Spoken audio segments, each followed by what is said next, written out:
Good morning. And for those that wish me happy birthday, I want to say thank you. I'm grateful to be on this earth 50 years. God is good. Thank you so much. But I want you to know, listen, I'm so emotional right now. Repentance. The greatest gift I've gotten today, on my birthday, on my 50th birthday, on my New Year's Day, I gave to myself. This morning jumped up, got after it, got out of bed on time, and chaos struck. I had misscheduled the cleaning, and Missy cleans the houses right now and works in Little Rock. And she was asleep on the couch. She didn't sleep with me last night. Her back was hurting. And I got up and woke her up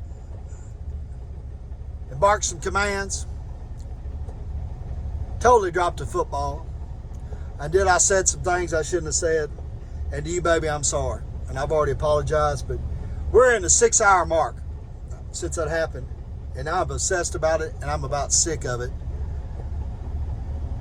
Dear God. Lessons. And so then I jump out the house, shut, don't say bye. Listen, I'm susceptible to everything. To the man that holds the hammer, right? Every solution is to hammer it. Right? That's the only solution I got.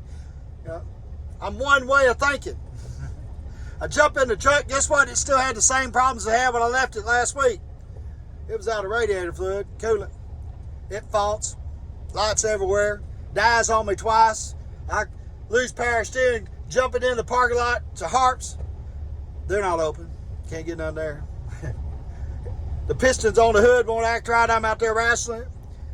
I finally get it back on the highway. It dies a couple times, and I limp it on into the Shell station and start fueling. And I walk in there, and there's a young man sitting at the register, and the register fails. And then he asks me what kind of, hey, how you doing this morning? And I let him have it. I'm having one of those effing days, right? And then we move registers, and that register fails, and he starts apologizing. He says, hey man, I know who you are.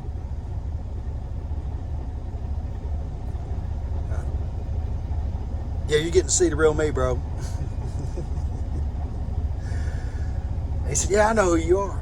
And I stuck my hand out and shook his hand, told him I appreciate him. And I got in the truck, got some cool in it. We got down the road, started hauling. I ain't worked in a week.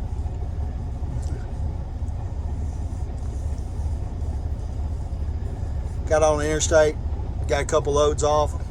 Dude says, hey man, you got a flat tire. Great. Go up in there to a tire shop.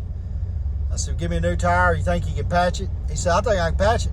$50. Oh, hey, man. Got to meet him. So I know who you are. Right. And the greatest lesson, gift I got this morning was me finding out who I really am. Amen to that. Chaos, struggle, strife. I only know how to hammer it. Burn the boats. Take the island, right? In business, it's so easy. Relationships, though. It reminded me of the story one time about Jason, the junkie, right? That had traveled past the sign that said, we fix everything. And in the down luck and the lows and the failures and the victimization of my life, I went in there one day and I asked him, I said, can you fix anything? He said, absolutely. Not a problem. He said, but the nature of the treatment we got, you've got to sign the disclaimer. Because it requires you being restrained to a chair for a brief moment of time. He said, no worries. So Jason signed it. And the old gentleman set him down in the chair, and he restrained his feet and his arms. And he asked him, are you comfortable? And Jason said, yeah, I'm real comfortable. He said, this is nice. He said, that's good. We want you comfortable. And then he reached over with a piece of duct tape and taped his mouth and his nose shut.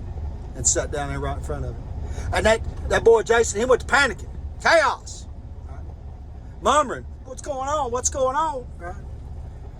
He couldn't breathe. Couldn't breathe.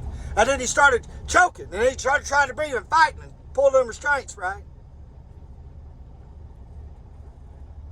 And about that time when he thought he was about to give up, that old man reached over and pulled that tape off his mouth. And Jason sucked in. He said, what's the matter with you? This ain't no treatment. He said, oh yeah.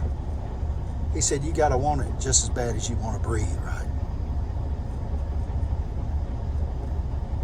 And success in business, pounding, grinding, weightlifting, that all comes natural to me. But when it comes to people and relationships, right?